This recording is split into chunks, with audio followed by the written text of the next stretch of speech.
So let's quickly talk about, obviously, Ryan is your manager. Mm-hmm.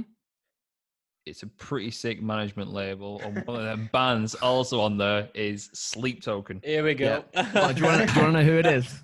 No.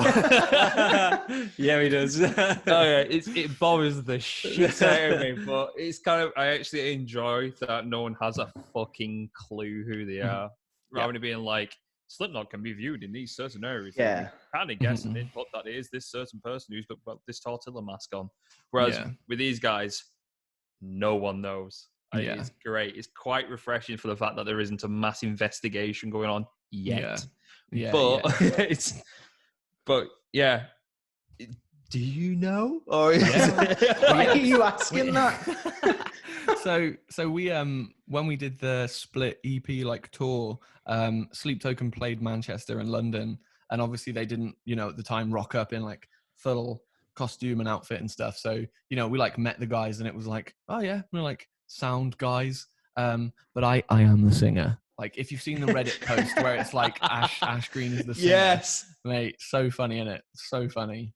It's brilliant. But it isn't, I can divulge that it isn't me. It's not. Okay, so at least we've clarified. In fact, I'll do it and I'll put it on the Reddit post. Yeah. But next thing on Rock Sound.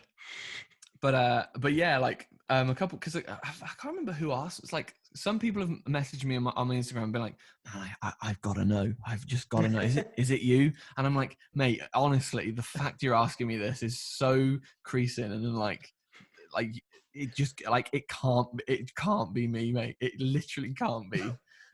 It physically couldn't be, because obviously they were in America when I think we might have been doing a show or a tour or whatever. And it was physically impossible to be me. But yeah, they are all very sound people. and their record is probably one of the best records to come out of a band from essentially the quote unquote underground scene in so long. It's mental. Oh, I wish I could give you a bit more of a scoop, but I can't. I gotta keep it zipped. No, absolutely not. But it is.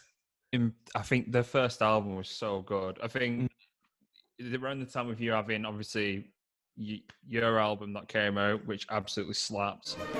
Having Sleep Token's release process of song by song by song by song, and eventually amounting to their album. It was just such an impressive overall time for albums being released. It was such a good time for that. Yeah. So there was there's a video of a fella explaining why that sort of release pattern is so clever, and it's because if you think about it, I think they did it maybe every 2 weeks, or they did, because it was 12 songs, but it didn't last a year, but it lasted so long that it was they were always on they were always on a radar, and they would have always been getting playlisting, which nowadays is the equivalent of I don't even know, is getting radio play or whatever. They're the gatekeepers now.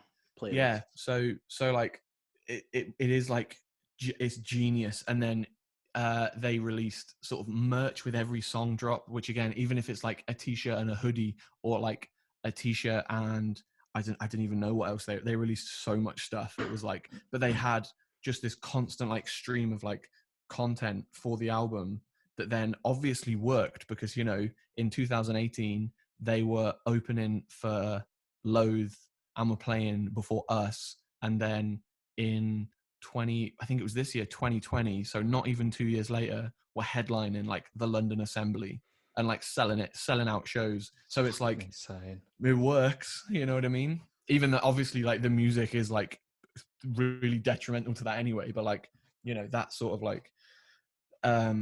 process of the way that you could release an album now for any young any band could do that, you know what I mean? Yeah. And I think it's probably something that we will see more of, definitely.